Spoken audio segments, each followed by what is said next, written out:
बड़ी खुशी की बात है कि आज इनको कम कीजिएगा, कम कीजिए। बड़ी खुशी की बात है भैया, इको कम कीजिए, इको कम, कि आज 26 जनवरी यानी गणतंत्र दिवस के इस शुभ अवसर पर सना कोचिंग के इस प्रांगण में हमारे प्यारे स्टूडेंट, इस कोचिंग के हेडमास्टर एमडी मुक्तदीर आलम ने हमें दावत दिया और 2 शब्द कहने का मौका भी दिया। इसके लिए मैं तहे दिल से उसे धन्यवाद देता हूं। अल्लाह से फरियाद करता हूं कि वो इस मुकाम पर यूं ही आगे बढ़ते रहे और इतना आगे बढ़े, इतना आगे बढ़े कि हमारे पिपल टोला का ही नहीं बल्कि हमारे महादेवपुर बल्कि पूरे कमरा पंचायत का नाम रोशन करे। मैं तहे दिल से उसे धन्यवाद देता हूं। मैं लगभग 20 वर्ष तक कोचिंग चलाया और इस 20 वर्षों में आज अगर कोई बीज हमें देखने को मिला है, इस हमारे कोचिंग में बहुत सारे लोग पढ़े हैं, ये बताने की जरूरत नहीं है। पूरे पंचायत को मैंने पढ़ाया है, चलता से, बागडोग से, बिजोल से बहुत सारे लोग पढ़ने आए हैं, लेकिन पढ़े तो बहुत कोई स्टूडेंट बन के रह गए, मुक्तदीर टीचर बन गए। ये बहुत बड़ी बात है। किसी ने क्या खूब लिखा है कि परों को खोल जवाना उड़ान देखता है, परों को खोल जवाना उड़ान देखता है और जमीन पर बैठ के खुला आसमान देखता है। क्या कहने सर। अगर दी है तुम्हें दौलत तो उसे संभाल के रख, वरना इसे सारा जहान देखता है। दौलत का मतलब सिर्फ रुपये पैसे से नहीं है। अल्लाह ने किसी को खूबसूरती की दौलत से नवाजा है, किसी को रुपये पैसे की दौलत से नवाजा है, किसी को जमीन की दौलत से नवाजा है, तो किसी को इल्म की दौलत से नवाजा है। वो हमारे मुक्तदीर हमारा स्टूडेंट है जिसे अल्लाह ताला ने जो है इल्म की दौलत से नवाजा है। इल्म क्या है? एक ऐसी दौलत है जिसे हम रुपये से नहीं खरीद सकते हैं, पैसे से नहीं खरीद सकते हैं। एक गाना है, बुरा नहीं मानिएगा, कि कैसे खरीदोगे प्यार में बिकता नहीं दिल ये बाजार में। दौलत बाजार में बिक सकती है, दौलत से बहुत कुछ खरीद सकते हैं, लेकिन इल्म नहीं। किसी ने कहा कि मैं ढेर सारा पैसा से पलंग खरीद सकता हूं मगर नींद नहीं। आज बड़ी खुशी और बड़ी हर्ष और उल्लास दिल में हो रहा है कि हमारे प्यारे स्टूडेंट एक ऐसे मुकाम पे चल रहा है, एक ऐसे मंजिल की ओर चल रहा है जो दौलत की राह को छोड़ के इल्म की दौलत की राह पे चला है। और मैं बताना चाहूंगा अपने सभी स्टूडेंट को, देखिए अंग्रेजी में कहावत है कि student life is good life, अर्थात विद्यार्थी जीवन बहुत सुंदर होता है, लेकिन ये जीवन जितना सुंदर है उतना कठिन भी है। बहुत सारे लोग कहते हैं अरे विद्यार्थी क्या करता है, किताब लेता होगा, कोचिंग में जाते हैं और क्या करते हैं, ये भी कोई काम है? मैं उन लोगों से कहना चाहूंगा कि पहाड़ में चढ़ना आसान है, नदी में तैरना आसान है, समुद्र से मोती निकालना आसान है, लेकिन इल्म हासिल करना आसान नहीं है। वाह वाह वाह, एकदम हक बात बोले हैं सर। यदि आप इल्म को हासिल करना चाहते हैं तो आपको कितनी मेहनत करनी होगी ये बताया नहीं जा सकता है। पूरे जमीन को अगर कॉपी बना दिया जाए और सारे जंगल को काट के कलम बना दिया जाए तब पर भी इल्म की गुणगान को लिखना मुश्किल है। इल्म बहुत बड़ी दौलत है।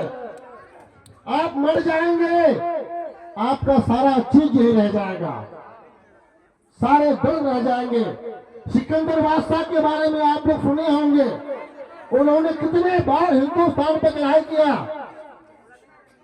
और जब हार गया तो एक फकीर के पास गया, कहा कि बाबा मैं तो विश्व विजेता हूँ, मैं सिकंदर बादशाह हूँ, मैंने पूरी दुनिया पे हुक्म किया, लेकिन हिंदुस्तान पे आया हूँ, इससे जीत नहीं पाता हूँ, क्या उपाय है बताइए। वो फकीर ने कहा सिकंदर बादशाह तुम्हारा हाथ के लकीर में लिखा हुआ है कि तुम विश्व विजेता हो, हिंदुस्तान को भी जीतोगे, कोशिश करो, कल जाकर के तुम लड़ाई करो, तुम जीत जाओगे। सिकंदर बादशाह अपने सिपाहियों के साथ गए और हमारे भारत पे भी चढ़ाई की, उन्होंने भारत को भी जीता था। तो कहने का मतलब है कि चींटियां चढ़ती है पहाड़ पे, गिर जाती है बार बार, और कोशिश करने वालों की कभी नहीं होती है हार। वाह वाह वाह वाह। नौका तूफान से लड़के नौका कभी पार नहीं करती, तूफान से लड़के नौका कभी पार नहीं करती, और कोशिश करने वालों की कभी हार नहीं होती। इसलिए प्यारे बच्चों कोशिश कीजिए। ये 26 जनवरी है, हमारा दो राष्ट्रीय त्योहार है, एक 15 अगस्त, दूसरा 26 जनवरी। 15 अगस्त को हम लोग स्वतंत्रता दिवस के रूप में मनाते हैं, क्योंकि 15 अगस्त 1947 ईस्वी से पहले हमारा भारत अंग्रेजों के गुलामी के जंजीरों में बंधा हुआ था। और हम गुलाम क्यों हुए थे? प्लीज थोड़ा सुनिए, मैच मिला है तो सुनिए, जब तक आप सुनिएगा नहीं हमको बोलने में मजा आएगा नहीं। हम गुलाम क्यों हुए थे जरा सोचिए। क्या किसी को गुलामी पसंद है? नहीं है। एक तोता को पकड़ लीजिए और सोने के पिंजरा में बंद कर दीजिए, सोने के थाली में खिलाइए, फिर भी वो गुलामी पसंद नहीं करेगा, जितना आजादी में वो हवा पानी खा के जीता था। फिर भी हम गुलाम बने, क्यों बने? इसके पीछे क्या राज है? हम हमेशा 26 जनवरी और 15 अगस्त के शुभ अवसर पर बोलते हैं कि हम अंग्रेज का गुलाम थे। भाई क्यों थे? हमारे अंदर ऐसी कौन सी कमी थी कि हम गुलाम थे? वो कमी था हमारे अंदर एकता नहीं होने का। हम आज भी एक नहीं है, आज भी हम जाति पाति ऊंच नीच इरादर बरादर गोरा काला अमीर गरीब ये सब पे लड़ रहे हैं। ये हमारी कमी है। कोई कहता है भाई हम अमीर हैं तो गरीबों को जो है तजर्बा नहीं देते हैं। वो कोई बहुत ज्यादा पढ़ लेते हैं तो अनपढ़ को जो है वो मानने लगाते हैं। ऐसा नहीं होना चाहिए। हम आज भी लड़ रहे हैं जाति के नाम पर, मजहब के नाम पर, धर्म के नाम पर। ये लड़ना हमारा बुज़दिली है। किसी ने क्या खूब लिखा है कि मजहब नहीं सिखाता आपस में बैर रखना, हिंदी है हम वतन है हिंदुस्तान हमारा, सारे जहां से अच्छा हिंदुस्तान हमारा। ये मजहब नहीं कह रहा है कि हम आपस में लड़े, फिर भी लड़ रहे हैं। यदि हम आपस में लड़ेंगे तो बाहर वाले हमें क्या करेंगे? फिर से गुलाम बनाएंगे। आज आप देखिए ब्लॉक में जा रहे हैं, मैं बताना चाहूंगा, मुझे नौकरी मिली है ब्लॉक में, मैं बहुत सब चीज को देखता हूँ। आज भी ब्लॉक में घूसखोरी, पंचायत में घूसखोरी, हर जगह पैसा से काम हो रहा। क्यों? हम जिसे चुनते हैं वही हमें ढूंढते हैं। बड़ी बड़ी बातें करते हैं, मैं जीत जाऊंगा तो ऐसा करूंगा, मैं वैसा करूंगा, मैं ऐसे करूंगा। भाई होता कुछ भी नहीं है। बार बार हमको भी ठगे जाते हैं। क्यों? क्योंकि हमें एकता नहीं है, हमारे अंदर एक बल नहीं है। इसलिए प्यारे बच्चों एक होना बहुत जरूरी है। जब तक एक नहीं होइएगा तो बाहर वाला हमेशा गुलाम बनाएगा। गणतंत्र दिवस 26 जनवरी को हमारा कानून लागू होना देश में, बिना कानून का कोई समाज नहीं चलता है। इतना बड़ा देश कैसे चलेगा? जब देश को आजादी मिली तो इसके बाद जो है इसको चलाने के लिए अंग्रेजों ने कहा कि भारत को हम लोग छोड़ देंगे, चले जाएंगे। लेकिन क्या आप इतने बड़े देश को बिना कानून का चला पाएंगे? हमारे नेताओं ने, हमारे विद्वानों ने उनको कहा कि हमारा संविधान पूरे विश्व में सबसे बड़ा होगा और मैं लिख के दिखाऊंगा। तो हमारे डॉक्टर भीमराव अंबेडकर, जिन्होंने 2 वर्ष 11 महीना 18 दिन इसको लिखने में लगाया, तब जाकर के हमारे देश ने 26 जनवरी 1949 को कानून लागू किया। और उसी की याद में हम लोग प्रत्येक वर्ष 26 जनवरी को अपना झंडा फहरा करके उन वीर शहीदों का, उन महान नेताओं का, उन विद्वानों का सम्मान बढ़ाते हैं और बढ़ाना चाहिए। हम लाए हैं तूफान से चिश्ती निकाल के, इस देश को रखना मेरे बच्चों संभाल के, इस देश को रखना मेरे बच्चों संभाल के। पासे सभी पलट गए दुश्मन के चाल, इस देश को रखना मेरे बच्चों संभाल के। मैं चाहूंगा कि हमारा ये जो मुल्क है फिर से उस राह पे चल चला है जहाँ पर जातियों की लड़ाई होता है।